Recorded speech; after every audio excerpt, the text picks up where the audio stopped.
TTD మాజీ AVSO inspector Satish Kumar హత్య కేసులో దర్యాప్తు ముమ్మరం చేశారు పోలీసులు. ప్రత్యేక టీంలను ఏర్పాటు చేసి పలు కోణాల్లో దర్యాప్తు చేస్తున్నారు అనంతపురం పోలీసులు.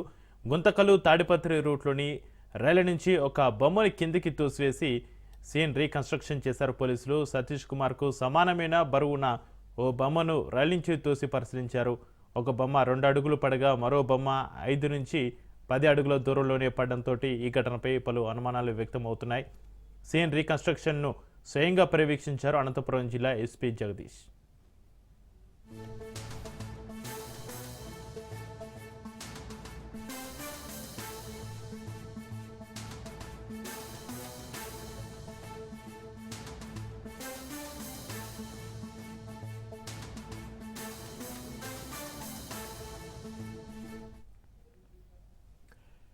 సతీష్ కుమార్ ఫోన్ డేటాను విజయవాడ ఫోరెన్సిక్ ల్యాబ్కు పంపి నిశ్చితంగా పరిశీలిస్తున్నారు పోలీసులు. ఈ నేపథ్యంలోని గుంతకల్లు, గుత్తి, తాడిపత్రి టవర్ లొకేషన్స్, సీసీ కెమెరాల్ని పరిశీలిస్తున్నారు. అయితే సతీష్ కుమార్ హత్య కేసు దర్యాప్తును ముమ్మరం చేశారు అనంతపురం జిల్లా పోలీసులు.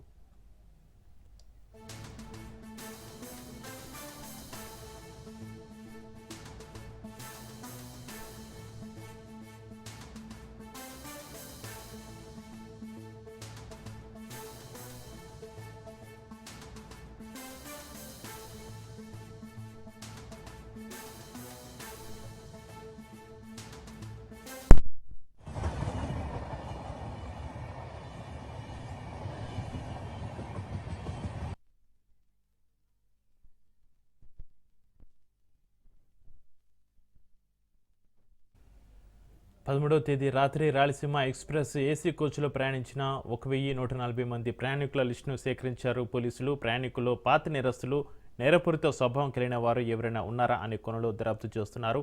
సీన్ రీక్రియేషన్లో రాయలసీమ ఎక్స్ప్రెస్ ప్రయాణించినంత వేగంతో ఇతర రైలు ఏవి వెళ్లకపోవడంతో మరోసారి సీన్ క్రియేట్ చేసేందుకు సిద్ధమయ్యారు అనంతపురం పోలీసులు.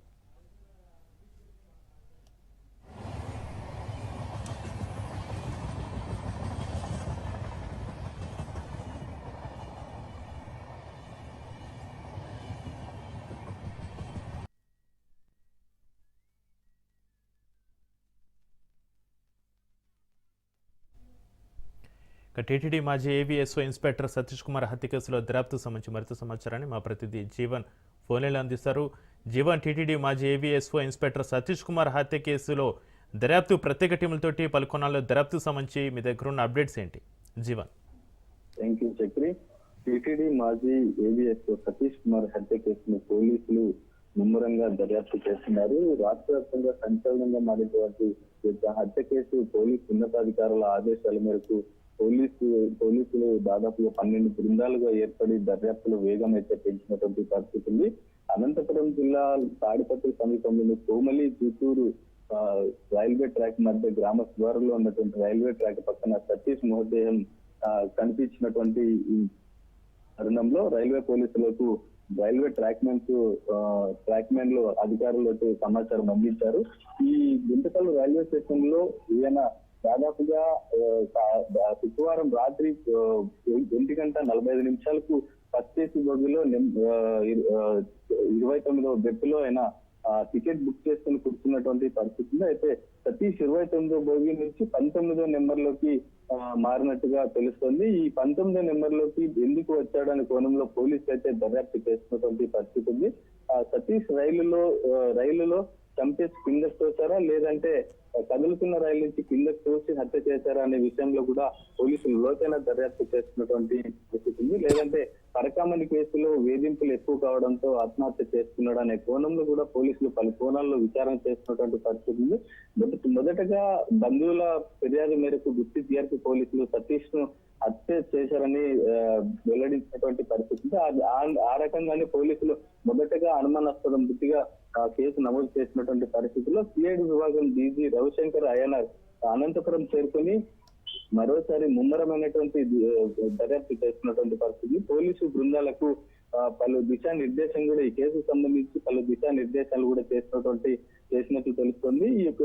ఆయన ఇక్కడికి చేరుకొని అనంతపురం నిన్నటి రోజున చేరుకొని పోలీసు గెస్ట్ హౌస్ లో పోలీసులు వైద్య నిపుణులతో సమావేశమై ఆ హత్యకు జరిగినటువంటి సమాచారం తర్వాత పోస్ట్ మార్టం చేసినటువంటి సమాచారం ని ఆయన వివరాలు అడిగి తెలుసుకునే ప్రయత్నం అయితే తెలుసుకున్నారు. కోమలి గ్రామం చివరిలో కూడా మరొకసారి ఆ యొక్క సీన్ ని కదులుతున్న రైల్లో సీన్ రీకన్స్ట్రక్షన్ చేయడం కూడా జరిగింది.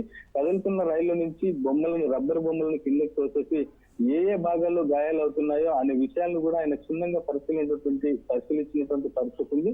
గుత్తి నుంచి కూడా 2-3 రైళ్లలో పోలీసులు బొమ్మలను కిందకి తోసేసి ఏ భాగాల్లో గాయాలవుతున్నాయి, ఎంత దూరం పడుతున్నాయి అనేటువంటి పరిస్థితిని కూడా మొత్తం కూడా రీకన్స్ట్రక్షన్ చేశారు. ఆ బొమ్మలు 2 సార్లు తోసేసినప్పుడు కూడా 2-3 అడుగుల దూరంలో పడినట్టు కూడా వాళ్ళు చూసినటువంటి పరిస్థితి ఉంది. ఆ యొక్క మృతదేహానికి టోటల్ గా సిటీ స్కానింగ్ నిర్వహించినటువంటి రేడియాలజిస్టులు శవ పరీక్ష చేసినటువంటి ఫోరెన్సిక్ వైద్యులతో కూడా రవిశంకర్ నాయుడు సమావేశం అవడంతో పాటు పలు కీలక విషయాలు కూడా ఆయన తెలుసుకోవడం జరిగింది. ఇంకోటి ఏమిటంటే ఈ యొక్క సీన్ రీకన్స్ట్రక్షన్ లో అనంతరం కూడా మాజీ వ్యవస్థది వారు హత్యగా నిర్ధారించినటువంటి పరిస్థితి ఉంది. ఈ నేపథ్యంలో తాడిపత్రి రూరల్ పోలీసులు కూడా కేసు నమోదు చేయడం జరిగింది. ఈ హత్యగా నిర్ధారించినటువంటి కేసును మరోసారి నమోదు చేయడంతో దర్యాప్తు మరింత ముమ్మరంగా సాగినటువంటి పరిస్థితి ఉంది. రైల్లో వెళ్తున్నటువంటి పలు మరికొంతమంది ప్రయాణికులు వివరాలు కూడా తీసుకున్నటువంటి పరిస్థితి ఉంది. ఈ యొక్క రైల్లో వెళ్తున్నటువంటి సతీష్ కుమార్ ఎవరైతే ఉన్నారో సతీష్ కుమార్ రైల్లో వెళ్తున్నటువంటి నేపథ్యం కింద పడినా కూడా దాదాపుగా 700 అడుగుల దూరంలో మృతదేహాన్ని గుర్తించినట్టుగా తెలుస్తుంది. అయితే ఈ యొక్క రాయలసీమ ఎక్స్ప్రెస్ రైలు చాలా వేగంగా వెళ్తున్నటువంటి పరిస్థితుల్లో మిగతా రైళ్లలో సీన్ రీకన్స్ట్రక్షన్ చేసినటువంటి పరిస్థితుల్లో ఆ వేగానికి ఈ వేగానికి కొంచెం వ్యత్యాసం ఉండడంతో మరోసారి సీన్ రీకన్స్ట్రక్షన్ చేసే దిశగా కూడా పోలీసులు ముమ్మరంగా చేసినటువంటి పరిస్థితి ఉంది. అన్ని కోణాల్లో విచారణ జరిపించిన అనంతరం కూడా సతీష్ కుమార్ ది హత్యనా లేకపోతే ఆత్మహత్యనా లేదంటే ఏ కోణాల్లో ఈ యొక్క కేసును ఛేదించగలరు అనే విషయాలు పోలీసులు అయితే అనేక కోణాల్లో విచారణ చేస్తున్నటువంటి పరిస్థితి ఉంది. మరొకటి సతీష్ కుమార్ ని ఎందుకు హత్య చేయవలసి వచ్చింది, హత్యకు గల కారణాలు ఏమిటి, ఇందులో ఎవరి పాత్ర ఉంది అనే కోణంలో కూడా పోలీసులు విచారణ చేస్తున్న పరిస్థితి ఉంది. ముఖ్యంగా ఏంటంటే సంఘటన జరిగిన టైంలో రైలు నుంచి కింద పడినటువంటి సతీష్ 700 అడుగుల దూరంలో ఉన్నప్పుడు కూడా మొబైల్ ఫోన్ ఎటువంటి డ్యామేజ్ పక్కనే ఉండటం కూడా ఒక సంచలనంగా మారేటువంటి పరిస్థితి ఉంది.